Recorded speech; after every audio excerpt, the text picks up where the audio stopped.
Well, that was embarrassing. Just got off the horn with a guy, and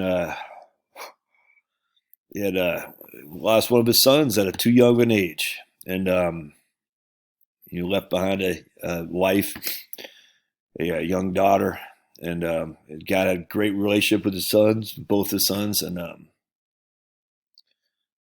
breaks your heart, man. And I asked if I could say a prayer, and I just broke out like a big old baby. Can you imagine losing one of your children? And I've talked to people since 1998 doing this, and you just hear the stories, and you're just like, man, I don't know how these guys keep going. You know what I'm saying? I don't know how you keep going, and the anger of God, and God's big enough to take the bullets. He's big enough to take the anger, but I don't. Why does God like? We're sitting there thinking like, you got all these scumbags out there, God. How can these scumbags just get away with everything? And this happened to me. You know what I'm saying? And there's no answer. And will God give us an answer on this life? Probably not. But he said, he goes, just hug your kids, man. I thought, guys, I've talked to people, and their kids went down the rabbit hole of the rat hole, I guess, of meth addiction and drug addiction, and just, oh my goodness, you just don't know what you don't know what the future holds, man, and you don't know. Like, I think about this all the time, like, also hunky dory, but what if a freaking curveball's thrown at you? You just don't know. And I don't have any solution. I don't have. I just, when you don't know and it hits you like a ton of bricks, what do you do? How do you stay in the game? Like, in terms of just giving a crap, you know what I'm saying? And then it's one thing to have it happen. Bad things happen to good people. It's another thing for bad things to happen to good people, and seeing good things, or non, just the scumbags get by. And I'm not going to be sitting there and say to some guy who just lost his son, oh, you got to stay in. I'm not, no. I got nothing but empathy to say, I don't know how you're doing it. And again, God's big enough, he can take it. But I just don't, I don't know how these guys stay in the game. And I'm not saying like freaking, jump off a bridge. I'm just saying, how do you keep at it on a day-to-day stuff? It makes your portfolio seem awful trifling, doesn't it? And the good thing is that he has a good relationship with the daughter, his daughter-in-law, and their grandkid, and a good relationship with his other son too. That's huge, man.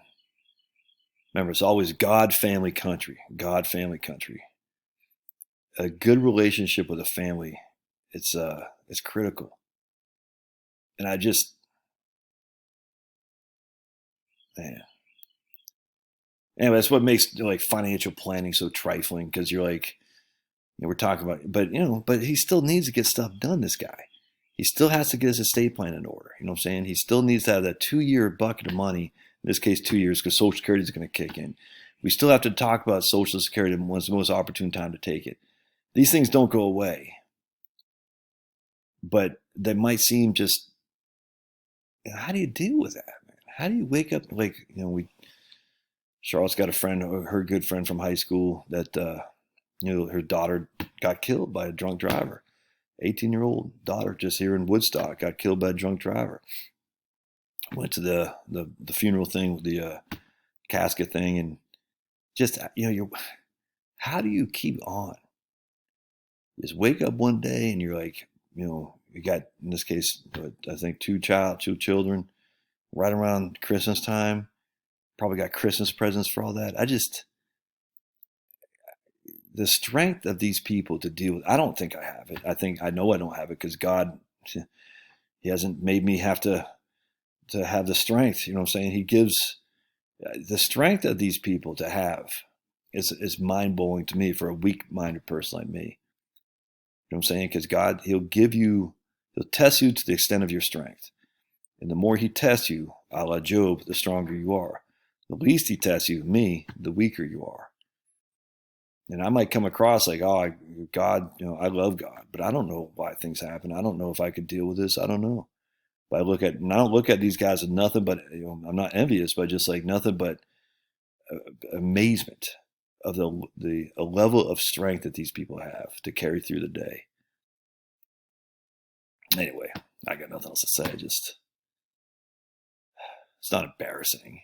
Just breaking out, like, I think of my kids, and it is what it is, man. And the guy said, make sure you hug your kids.